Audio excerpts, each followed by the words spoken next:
দেশের বিভিন্ন জায়গার আরও কিছু খবর নিয়ে রয়েছে desk report.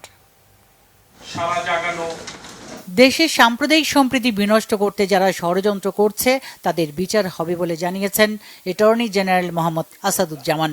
Bangladesh human rights ফাউন্ডেশনের 15তম প্রতিষ্ঠাবার্ষিকী ও চতুর্থ সম্মেলনে যোগ দিয়ে তিনি একথা বলেন।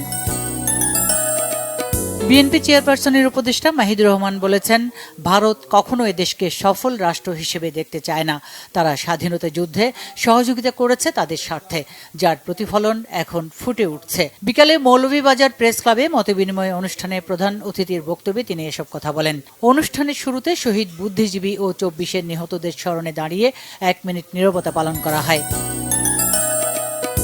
শহীদ বুদ্ধিজীবী দিবস উপলক্ষে শহীদদের স্মরণে মেহেরপুরে জেলা বিএনপির সাবেক সভাপতি মাসুদ অরুণের নেতৃত্বে পৌর সদর উপজেলা ও মুজিবনগর উপজেলা বিএনপির পক্ষ থেকে র্যালি হয়েছে।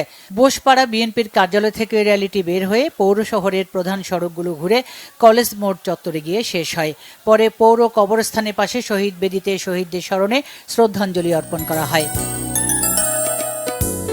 ভারতের আগ্রাসন, আগরতলায় বাংলাদেশের সহকারী হাইকমিশনের কার্যালয়ে হামলা, ভাঙচুর ও জাতীয় পতাকা অবমাননার প্রতিবাদে বিক্ষোভ মিছিল ও সমাবেশ করেছে নরসিংদী মনোহরদী উপজেলা ও পৌর বিএনপি। দুপুরে মনোহরদী উপজেলা বাস স্ট্যান্ডে বিক্ষোভ মিছিল ও সমাবেশে প্রধান অতিথি ছিলেন বিএনপির কেন্দ্রীয় কমিটির সহ স্বেচ্ছাসেবক বিষয়ক সম্পাদক আব্দুল কাদের ভূঁইয়া জুয়েল। কিশোরগঞ্জে খুঁজে ফিরি মানবতা সংস্থা ও অ্যাসোসিয়েশন অব ময়মনসিংহ এক্স ক্যাডেটের উদ্যোগে বয়স অন্ধিকালীন স্বাস্থ্য সচেতনতা বিষয়ক কর্মশালা হয়েছে। উপজেলার কান্দাইল উচ্চ বিদ্যালয়ের একটি শ্রেণী কক্ষে এই কর্মশালা হয়। কর্মশালায় প্রধান অতিথি ছিলেন কিশোরগঞ্জ নারী ও শিশু নির্যাতন ট্রাইব্যুনালের বিচারক মাকসুদা পারভিন। এতে কান্দাইল উচ্চ বিদ্যালয়ের 310 জন শিক্ষার্থী অংশ নেন।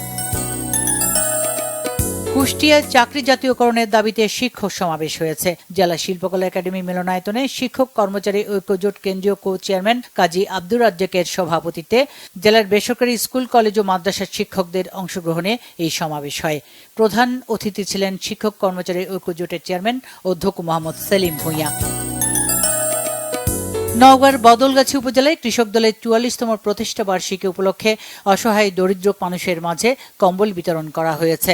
সকালে চৌরাস্তার মোড় বিএনপি দলীয় কার্যালয়ে বদলগাছি উপজেলা কৃষক দলের আয়োজনে 2 শতাধিক অসহায় দরিদ্র শীতার্থের মাঝে কম্বল বিতরণ করা হয়।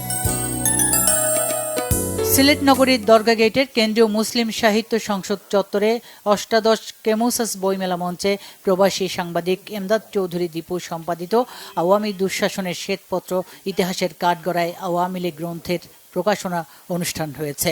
এতে শিক্ষাবিদ অধ্যক্ষ কবি কালাম আজাদ উপস্থিত ছিলেন। অনুষ্ঠানে বক্তারা কবি হেলাল হাফিজের মৃত্যুতে গভীর শোক জানিয়ে কবির বিদেহী আত্মার মাগফেরাত কামনা করেন।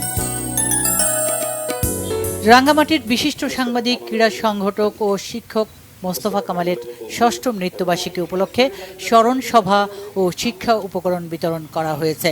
সকালে শহরের রিজার্ভ বাজারে রাঙ্গামাটি শিশু নিকেতন চত্বরে এই সভা হয়। Bangla vision news desk.